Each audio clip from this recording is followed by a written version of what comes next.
I am Deborah Louise Carraway, also known as Debbie.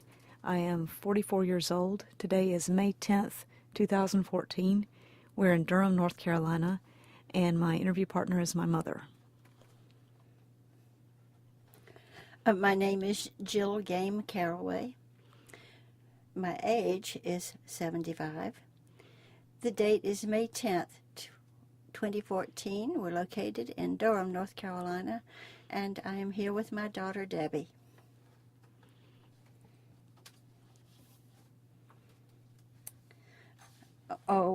Debbie and I have been talking about the nature of memory as we prepared to come, and I am a poet, and this is how I expressed what I thought about memory that we're going to share.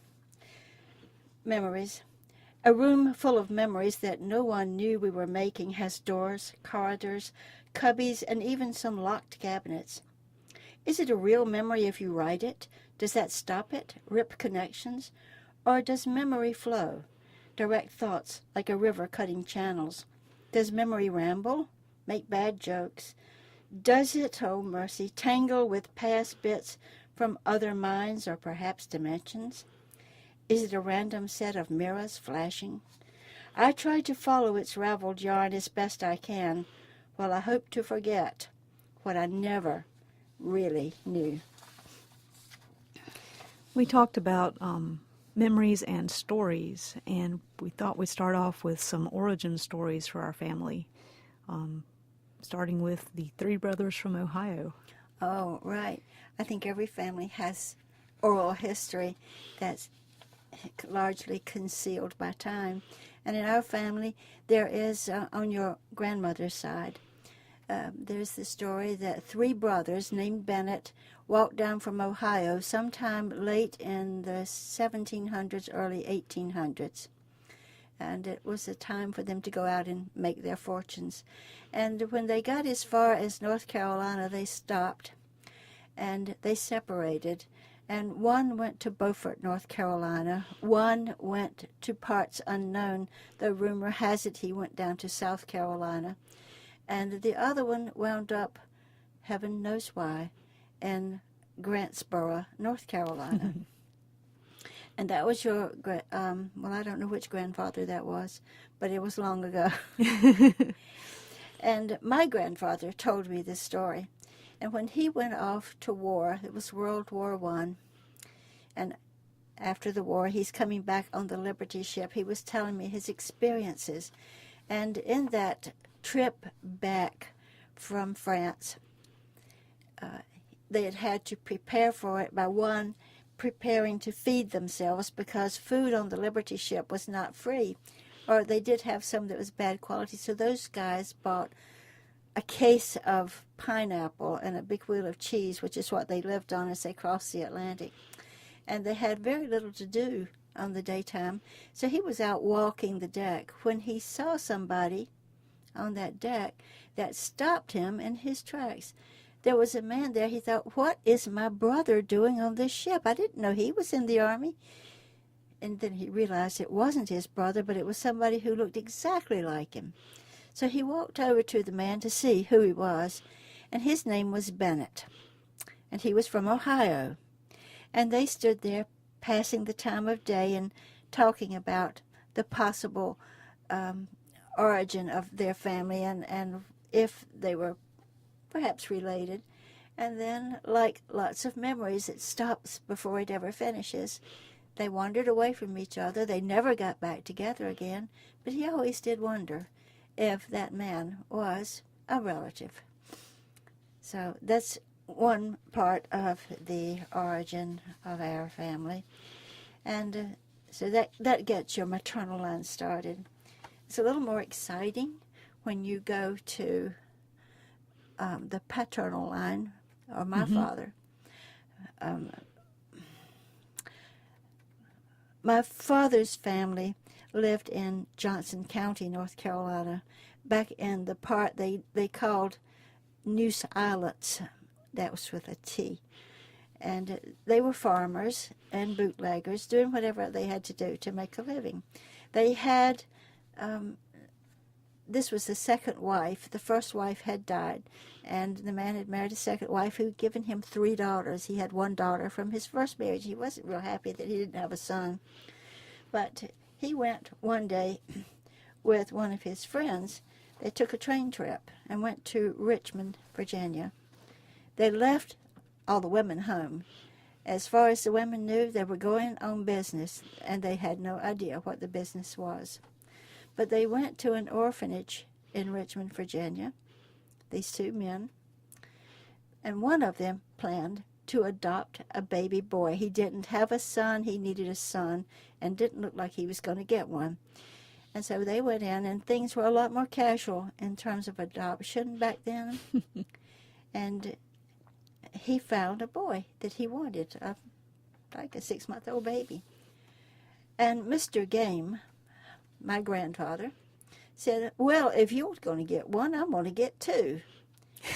And he picked out 2 baby boys within 2 or 3 months of age each other. And he had a daughter who lived in Richmond, Aunt Savannah. They took those babies over to Aunt Savannah's house, and she cleaned them up and wrapped them up and prepared them to get on the train.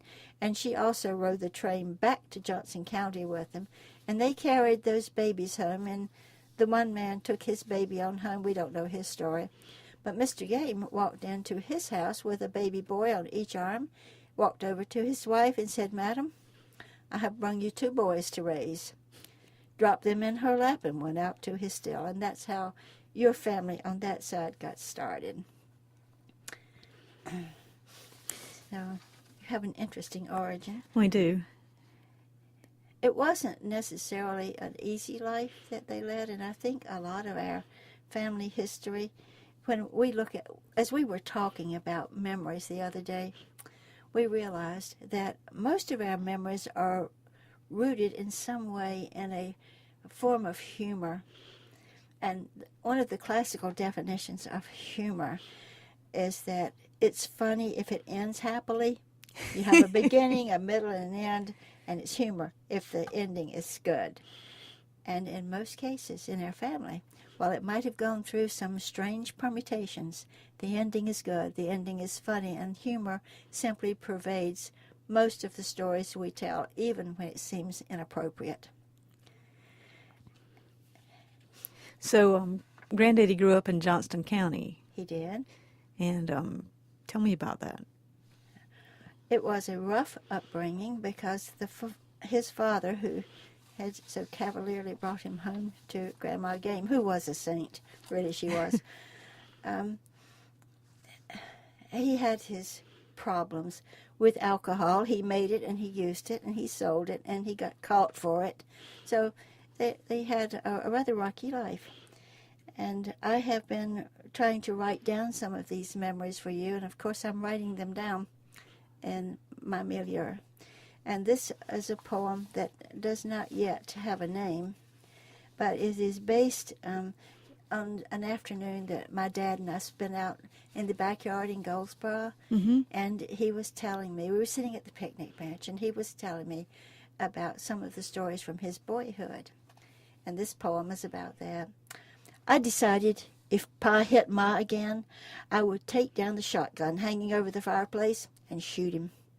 In the sweet summer shade of the dogwood tree, my father, surely a prime contender for entry into any peaceable kingdom ever imagined, spoke to me of a worrisome memory couched in violence. When the horse would come in the yard with an empty saddle, we would hitch up the mule to the sledge and take the lantern over the swamp road looking for him. She always did. We'd find him piled up on the bank. He was heavy and hard to roll up onto the wooden bed. She was careful about splinters. I didn't want him to wake up, but he would when she called him, "Mister, we are to home. Get up now and go into bed." I never one time heard her raise her voice in anger, in fear once, in pain, but she was a soft-spoken woman all my life. His liver gave out, and I never did have to shoot him, though by then I was tall enough to reach the gun without a stool. When he was going to town, he would make us fight, my brother and me, and the winner would go to town with him. We would tussle in the dirt, yelling and crying, punching as hard as he wanted us to, until he named the victor. That is the only time either of us would ever fight. The night he was dying, my sister sent us across the fields by the slough to rouse the neighbors to come and help. We were scared. Every shadow was a hint, but we had to go. When a light flared up and flew through the swamp night air, my brother broke into a run. He was a better runner than me. I grabbed his overall galluses and flew straight out behind him like a kite in a strong wind. I tell you, my feet never hit the earth until he ground to a halt to hail the house. We were glad they made a light.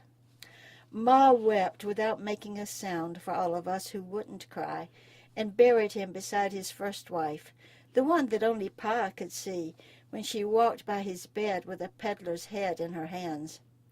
It might be Ma was glad to give him back and let him cross Jordan's stormy banks. On Jordan's stormy banks I stand and cast a wistful eye to Canaan's fair and happy land. When she had some money again, she bought herself a plot in the cemetery all the way on the other side of the county. So the peddler's head, what's up with the peddler's head? Well, that story took place with the first wife, whose name was Caroline, and traveling peddlers rode those days, and this is early 1900s, and there's not a lot of law, and they lived way out in the boonies.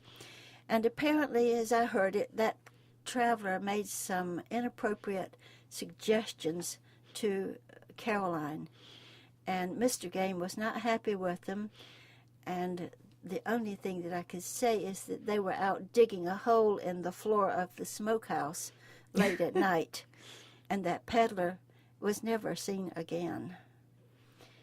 And apparently, when Mr. Game was ill, he could see his wife walking around carrying the peddler's head in his hands. Now, that's legend. Right. It's family legend, and whether it's a family memory or not, you'll have to figure out. They were more likely to have real memories associated with the land, and they plowed and they grew crops other than corn even. And the sisters were Lily, Alice, and Zilphia, and they went out and helped with all that had to be done. And Aunt Lily told me once, no, my daddy told me, that they had a zebra. Now, my daddy told me lots of stories. He told me that he caught big birds out in the swamp and rode their backs all around.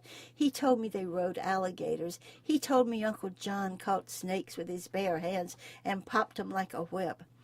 So I was not always sure when my daddy told a story whether or not it was fact. I tended to believe him because he was so believable. But when he told me he had a zebra, even I, in grade school, knew that zebras did not live on this continent naturally. So I questioned him, and he shrugged. Well, we have a zebra.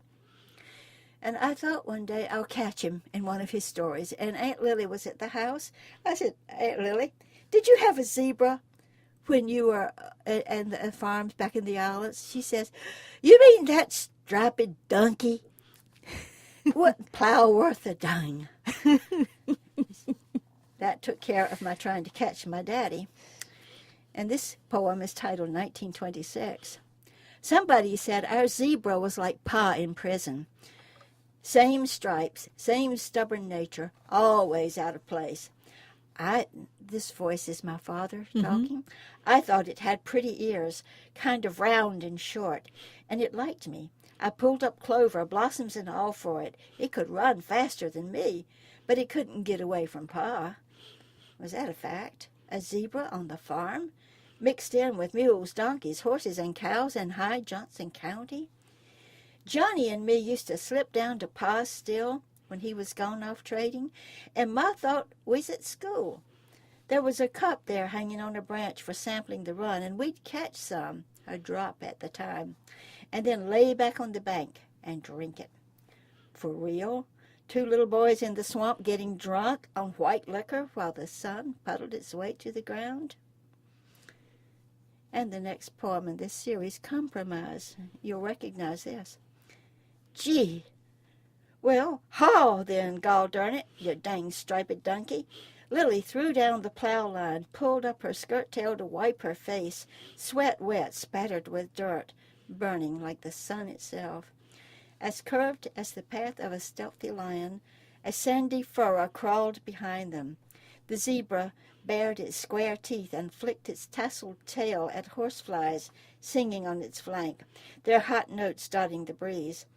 In its long slip, from west to east, the river poured like melted silver, dazzling sandbars belying the sky. Come on then, you sorry beast. And soon, hanging onto the line, Lily floated like the stem of a cool, banded blossom. And, You know, that striped donkey story is one of my favorites. yeah, that got to me too. What was your father's name? My father was Joseph Merton Game. He died in 1958. And No, he didn't. no, he didn't. 1970. No, 1974, because I was 4, because I knew him. That's right. Yeah, because, you know, he would, Time has a way of getting away from me. what I remember is, I remember wanting him to come home. I was at Grandma's house, and Grandma would say, I said, when will he be home? She'd say, directly. And I always thought it was spelled something like Torectly, and it was much later before I figured out it meant directly. But he would come home, and we would take the spearmint chewing gum and take all the gum out and put the wrappers back in and give him a piece of gum, and he would laugh every time. He did that to you, too. Well, that's probably how I learned it then. You learned how to make pranks with him. Yeah. Right. But coming up from such a rough background, he came out to be a mighty sweet man. Mm-hmm. Mm-hmm. So what do you want to talk about? Well, can you tell me any, well, I have lots of stories I'd love to hear, but tell me about Pamlico County. Oh, Pamlico County was just another world. When you cross the Neuse River at New Bern, Mm-hmm. going east, you sort of left the country. The road was not paved in the early days, so it seemed to take forever to go down that sandy path to get down to Grantsboro, which was 13 miles down the road. And everybody knew everybody, and not only did they know everybody, they were kin to everybody. So Mm-hmm. somebody said it was an inbred community, but it was certainly one where people had to work together to survive. The big things going on down there were potato farming, Mm-hmm. and the railroad had a spur that went down to Pamlico County, and my grandfather, your great-grandfather, was the section foreman, Is that Husey Bennett? Husey Bennett. Mm-hmm. And my grandmother, Nanny Bennett, at times was the station master. She sat up and made the manifest, excuse me, and wrote down the times of the trains and made plans for when they went out and when they would be loaded with potatoes. And we were there. This is at the beginning of the war, World War II. Mm-hmm. So most of everybody was gone except the women. It was a women's community down there, except for my grandfather, who had to stay because he had been crippled by a stroke and couldn't go back out. That would be easy. I remember in his days before the stroke, he was a hunter, and he would go out and shoot things that my great-grandmother, your great-great-grandmother, Molly Casey, cooked. I don't know what. My grandmother was too busy with her 7 children to do a lot of cooking. And I have this one that tells you a little bit about what happened. Mm-hmm. Christmas breakfast anew.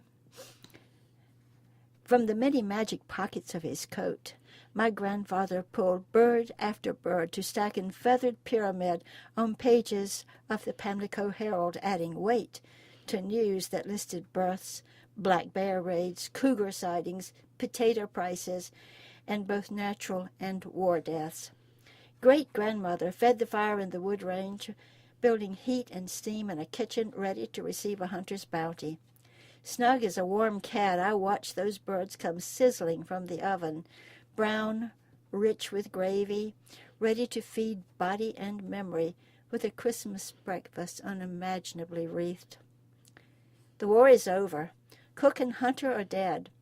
Left now is a child's view, taking stock in a woman's mind, where child and woman come together, sifting a past ornamented with the treasure of details long hidden, a trove of birds, scented wealth of food.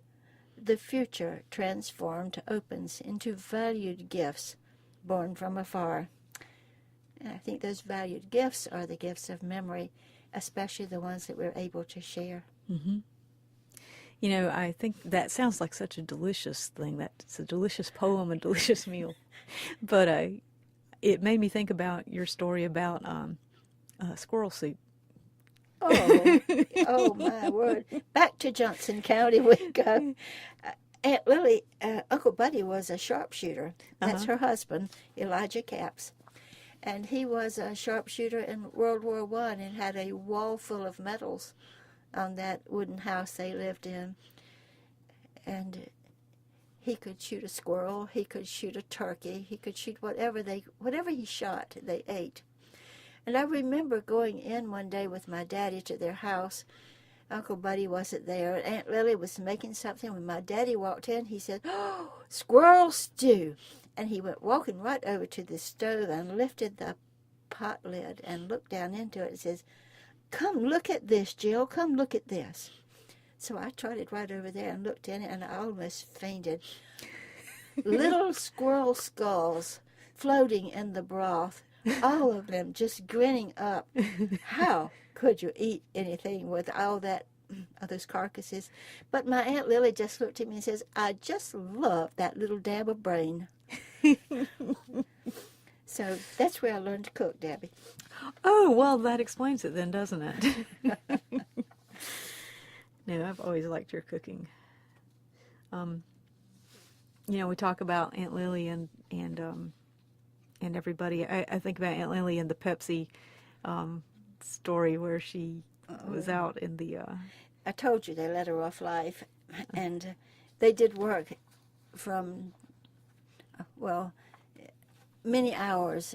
As long as there was any light on the long summer days, they were out working hard to get the crops in.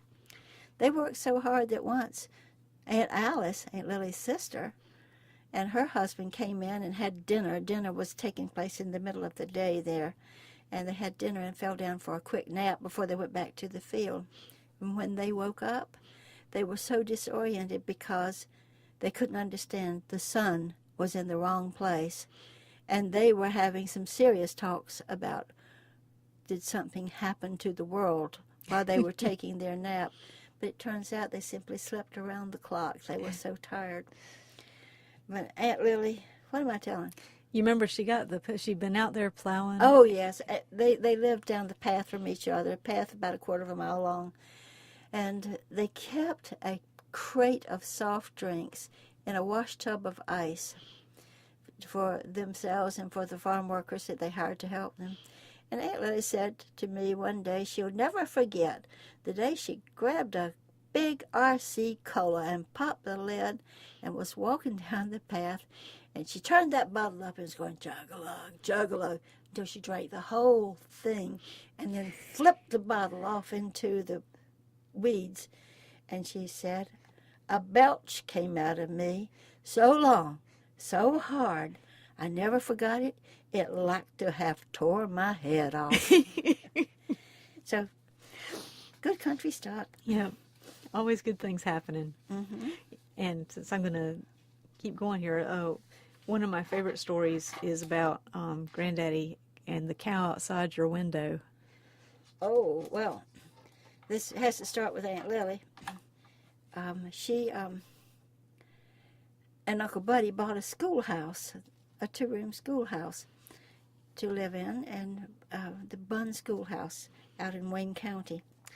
And they decided to move later on. They didn't stay there long. They sold that schoolhouse to my father.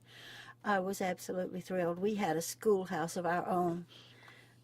I was kind of shocked when I realized he planned to tear it down and use all that lumber to build a house, which he did. And we spent a better part of a year stripping boards and chipping mortar off bricks and sanding boards and filling nail holes to get all the good building materials for him to build the house. And the house got built, and we moved into it. Well, when we moved into our house, it didn't have any curtains yet. Mm-hmm. We just were so excited to move in. And the first night or two, we had also a little pasture down there, and to make his rural dreams come true, my father had put a cow in his pasture. My father was afraid of cows. So he really didn't, he called her Black Beauty, and he liked her, and he took good care of her, but he didn't do much in the way of petting or handling the cow, and it was not a milk cow.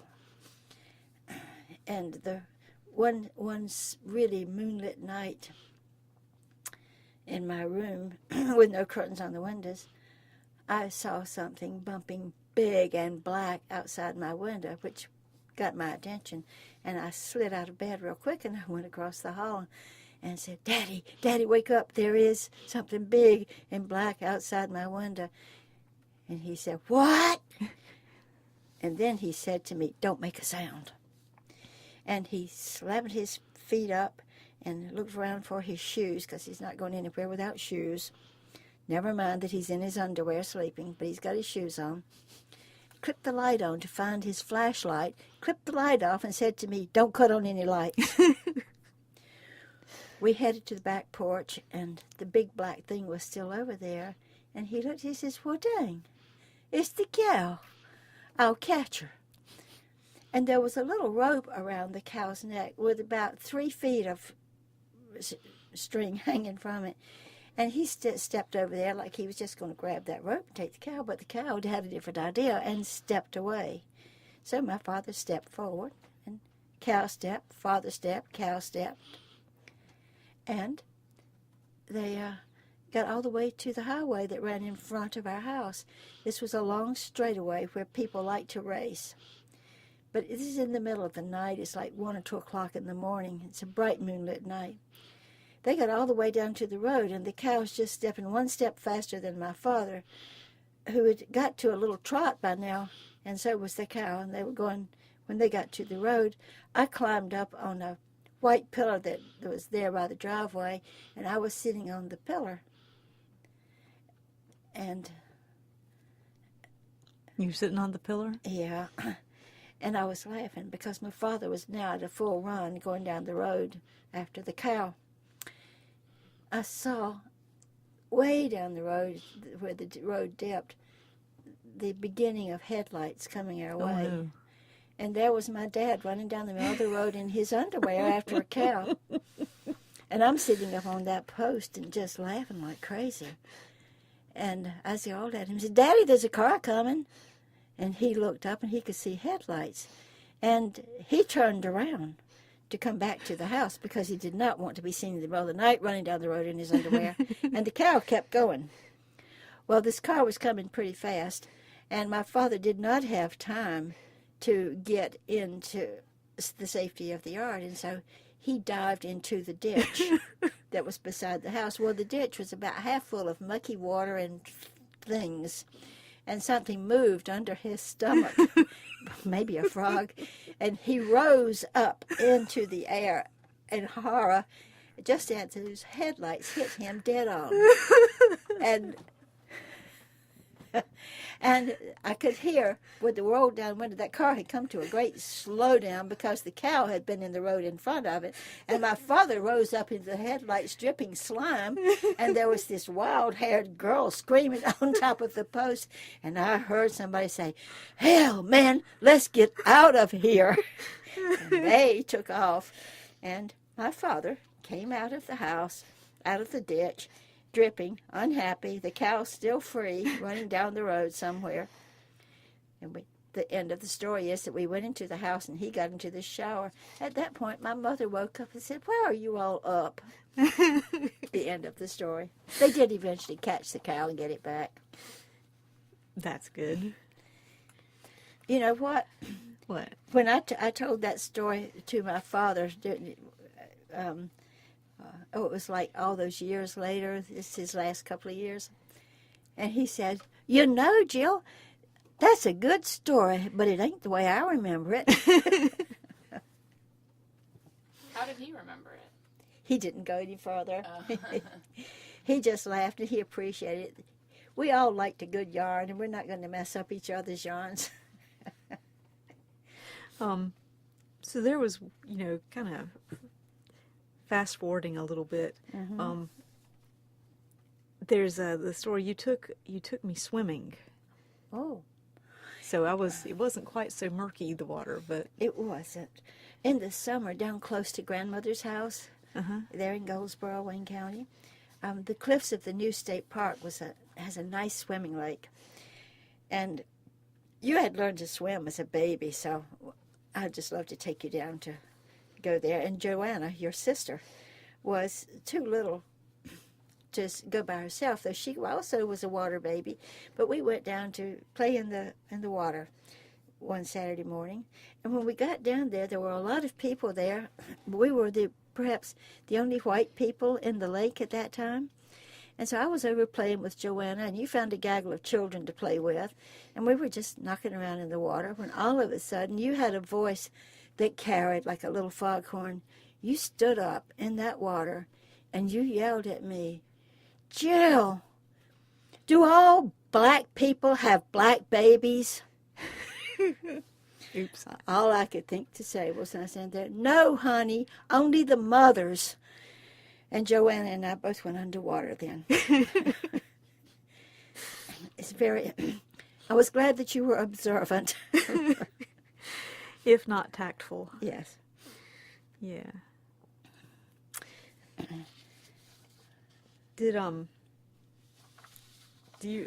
was thinking about the water, and I'll tell this little story. So we went to Sliding Glass Rock. Yes. Yes. In the mountains. In the mountains, and I remember you talked me into it. It was a little chilly that day, but you said, "Oh, this is going to be great fun. It's a natural water slide. We're going to have the best time." So I had come out in my swimming suit, and I sat down on that cold, big, slick rock, and I went down into some of the coldest water. I don't know how I survived. It should have been instant hypothermia, and I came up saying words that one doesn't say in front of one's mother. And my mother was standing on a rock, precariously balanced, reaching out to help me and grabbing hold of me and trying to help me out of the water. And all I could say was, "Let me go," with some expletives. And you always got me into good situations like that. Well, I was always trying to get adventure into your life. You were always helpful, though. Help me stay in that water. Mm-hmm. I go back to some of the times in World War II. Your grandmother and I moved down to Miami, Florida.